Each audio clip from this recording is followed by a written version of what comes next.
So listen, y'all, I've had an opportunity to read over the response from Ari Williams, her response to the states asking the Supreme Court to keep Holly Johnson locked up, right? They want them to overturn the appellate court's ruling and to keep Holly Johnson, which is Khadijah, y'all, locked up until trial because they trying to say the girl is just dangerous, honey, like a whole lion out here. Lion, tiger, and bear, something, I don't know. They trying to make it seem like that girl is just dangerous, baby. You hear me? Like she's some incredible Hulk out here in these streets. Anyway, but Ari is saying not so fast, not so fast. Ari is basically saying, listen, the state failed to meet their burden. They mad because the appellate court pointed it out to them because they thought they had it in the bag. And the appellate court had to get them right and humble them and tell them they failed to meet their burden. They got mad because Ari is Ari. You know what I'm saying? They probably don't like her no way. But anyway, they got mad and they went above. The appellate head just to prove a point to say we were right. Nevertheless, the Supreme Court got their request. However, Ari was afforded an opportunity to respond, and boy, did she respond. All right, let's get into it, okay? I'm not going to read word for word. I'm going to summarize what Ari is saying in her filing. All right, this is a 15-page filing. I'm going to sum it up in less than 15 minutes. All right, here we go. So basically, Ari is telling the state, stop playing in everybody's face, because right now you playing. You know you failed to meet your burden, but yet you don't like what the appellate court said to you, so you're going to try to jump over the appellate court head and go straight to the Supreme Court. But hold on, not so fast. Now, Ari is saying this filing is not about whether Holly is guilty or innocent, and that this is just about pretrial detention, whether Holly should remain locked up until her court date, whenever that's gonna be. Like, come on, y'all. Y'all done let other people go. Why y'all holding on to this girl? So nevertheless, she said this is what this is about. You cannot just yell murder and think this automatically means somebody need to stay locked up, because if that's the case, why other murder people just out dancing about? Okay, come on, stop, calm down. This is not how the Pretrial Fairness Act works. Under the Illinois law, the state has to prove three things. Not one, not two, but three. And the state failed to prove those three things. Let's talk about those three things, okay? They have to prove the charge qualify. They have to prove she is a real and present danger.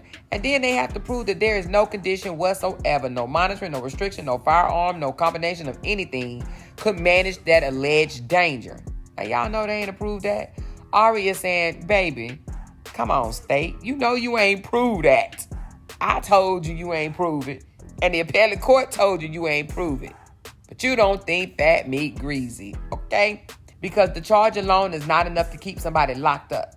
The state just saying, it was first-degree murder. She's a danger to everybody.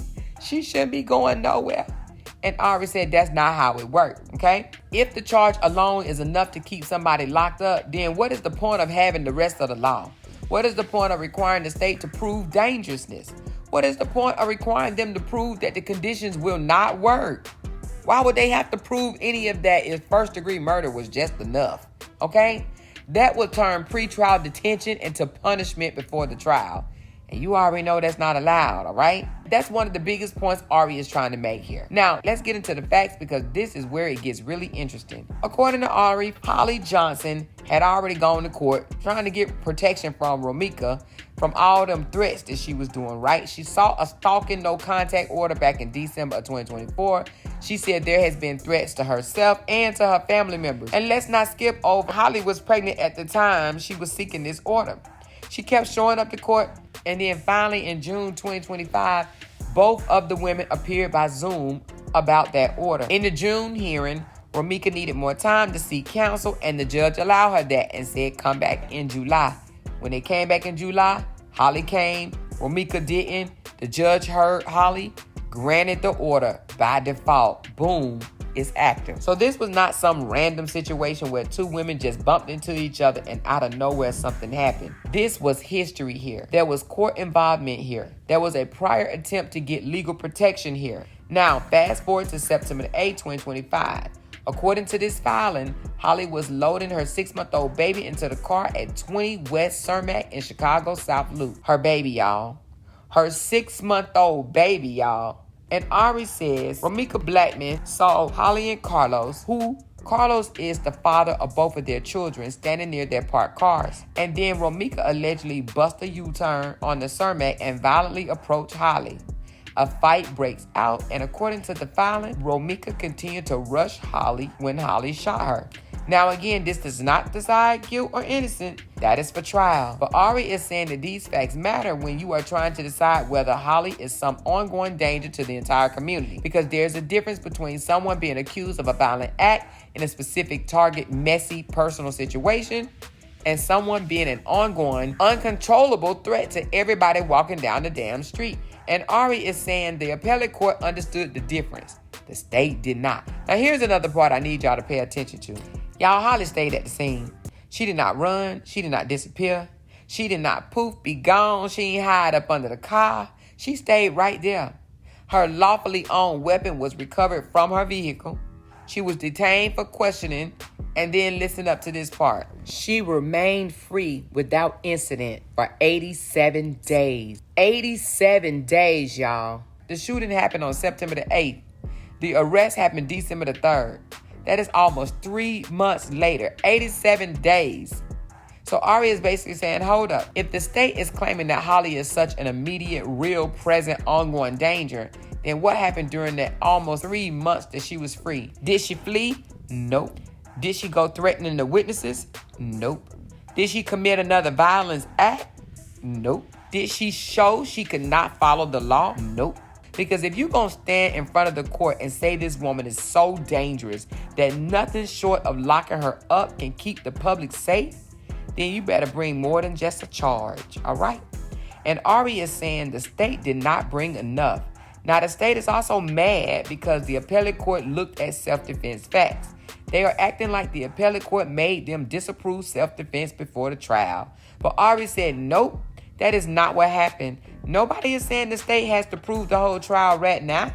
Nobody is saying the judge has to decide self-defense before a jury hears the case. What Ari is simply saying is this.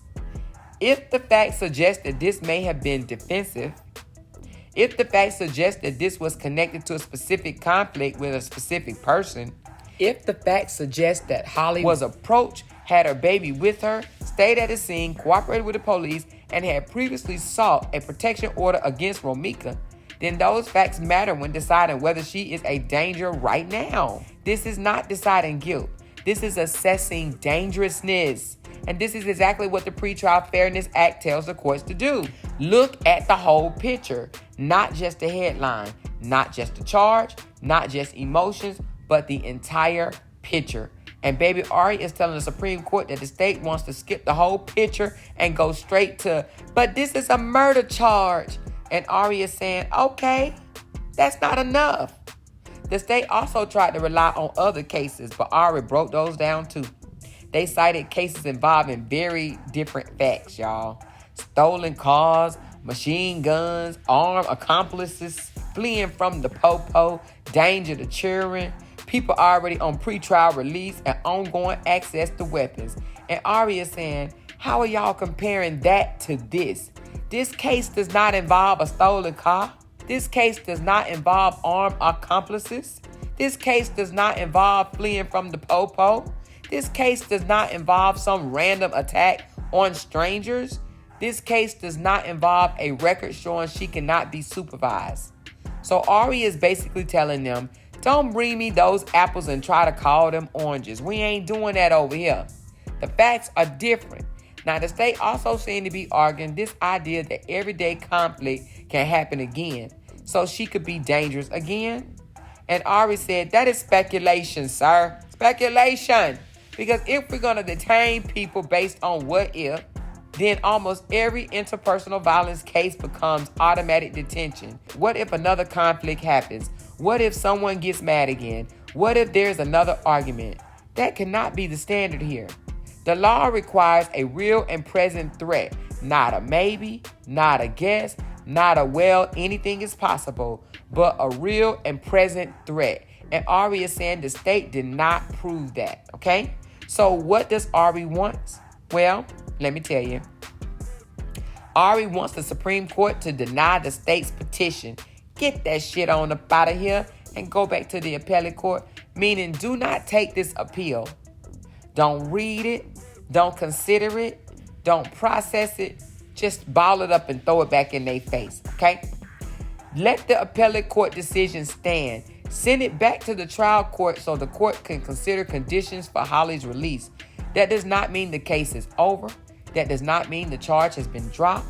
That don't even mean she has been found innocent. It simply means the state should not be allowed to keep somebody in jail before trial just because the charge is serious, without proving she's an ongoing danger and without proving that no conditions can keep people safe. And that right there is the heart of this filing. Ari is saying, state, you had a burden, you had a chance, but you did not prove what the law requires. You cannot turn pre-trial detention into punishment. Did you not learn that in law school? You cannot take a complicated case with self-defense facts, a prior protection order, a 6-month-old baby present, cooperation with the police, and a 3-month delay before arrest and reduce it down to one word: murder. This is not individualized justice. This is shortcut justice. And Ari is telling the Illinois Supreme Court, there is nothing for you to fix here. The appellate court got it right. Let that ruling stand. Now listen, y'all, Ari done put it on the floor once again. She is not playing with the state. I don't know why the state keep playing with her. But nevertheless, Ari is telling the Supreme Court, ball that shit up, throw it back down. The appellate court has spoken. Well, I'll be doggone. It did not take the Supreme Court that long to respond to Ari's response. And listen, they have denied the petition for leave to appeal, meaning the Supreme Court refused to take the state's appeal, okay? The mandate will be issued to the appellate court on July 16, 2026, which means the Supreme Court will officially send the case back down to the appellate court on July 16, 2026, so that the lower court can carry out what the appellate court then already decided. So listen, the state lost at the appellate court and then lost again at the Supreme Court. 2-time losers. So what does all of this mean? Well, it means that Holly is coming home. The appellate court and the Supreme Court is saying, send Holly home. Stop playing. Get that girl up out of there. Let's keep the conversation going down in the comments, and make sure you like, share, and subscribe to my channel and Loud Talkers. Y'all make sure y'all keep it loud out there in these streets. Until next time, bye-bye.